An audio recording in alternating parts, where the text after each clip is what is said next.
Alors, il y a pour la commission 2 vœux. Le premier, déposé par le groupe Front National, portant sur l'écriture inclusive.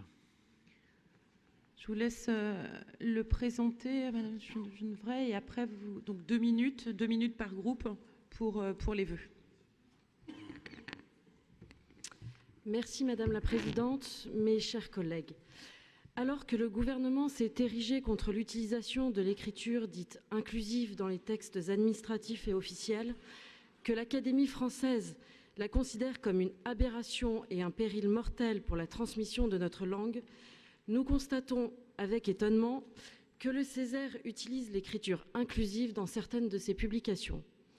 Il y a une seule langue française, une seule grammaire, une seule république, a rappelé Jean-Michel Blanquer, dénonçant cette graphie qui, et je le cite, aboutit à une langue désunie, disparate dans son expression, créant une confusion qui confine à l'illisibilité. Derrière cette revendication féministe au ras des pâquerettes, c'est une volonté d'instaurer une nouvelle forme de langage idéologisé qui est à l'œuvre. Soyons un peu sérieux. Est-ce par le biais de l'écriture inclusive, cette novlangue illisible, que nous allons garantir plus d'égalité hommes-femmes au XXIe siècle, alors que dans le même temps, des milliers de Françaises, habitantes des quartiers salafisés comme Sevran ou Clichy-sous-Bois, n'ont même plus le droit de s'installer en terrasse de café? Est-ce en déconstruisant notre langue que nous ferons de nos enfants des hommes et des femmes bien structurés intellectuellement et de dignes passeurs de la culture française, patrie des lettres, de l'amour courtois et de la galanterie? Le groupe FNRBM formule le vœu que soit éclaircie la ligne de la majorité quant à l'utilisation de l'écriture inclusive.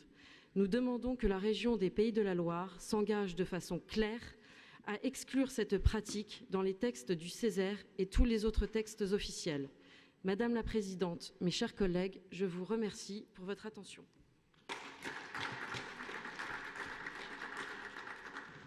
Je donne la parole à Christophe Clergeau. Oui, Madame la Présidente, je serai très court. Je pense que vous auriez peut-être pu considérer que ce vœu n'était pas recevable pour une raison très simple, c'est que le Césaire est un organe indépendant et que l'Assemblée régionale n'a pas à chercher à interférer par un vœu ou par une autre démarche dans le fonctionnement interne du Césaire. Et si certains estiment que le Césaire manquerait à la loi, à ce moment-là, c'est au préfet qu'il faut en faire référer, c'est au préfet qu'il appartient à s'assurer du respect de la loi. Donc derrière ce vœu, au-delà de son fond qui est hautement contestable, c'est une attaque contre le Césaire en tant qu'institution, qui n'est pas nouvelle dans la bouche des élus du Front National, qui considèrent que cette institution n'a pas de raison d'être, mais que nous aurions dû, que vous auriez pu considérer comme non recevable et que nous n'ayons même pas à en discuter.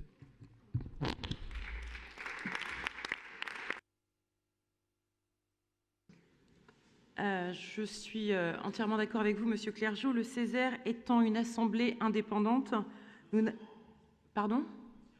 Non, c'est une assemblée, si vous pouvez éviter de me couper, je vous remercie. C'est une assemblée indépendante, nous n'avons aucune légitimité pour influer son fonctionnement et pour la contraindre à renoncer à cette écriture inclusive. Pour votre information, j'ai échangé avec le président du Césaire, je lui ai fait part de mon point de vue, de notre point de vue, mais aujourd'hui, on ne peut pas accepter et voter votre vœu parce que ce n'est pas du tout en lien avec le Conseil régional, comme vient de l'indiquer Monsieur Clergeau.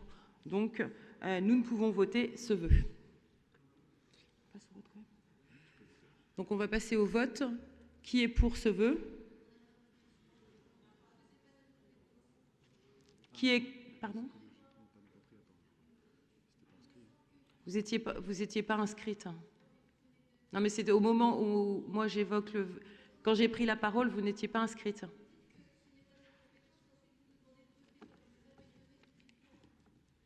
Aujourd'hui, on rejette ce vœu, j'ai été très claire, on rejette ce vœu. Très bien, vous ne prenez pas part au vote. Aujourd'hui, j'ai été très claire. Nous ne pouvons voter ce vœu. Donc, qui est pour ce vœu? Qui est contre? Je vous remercie.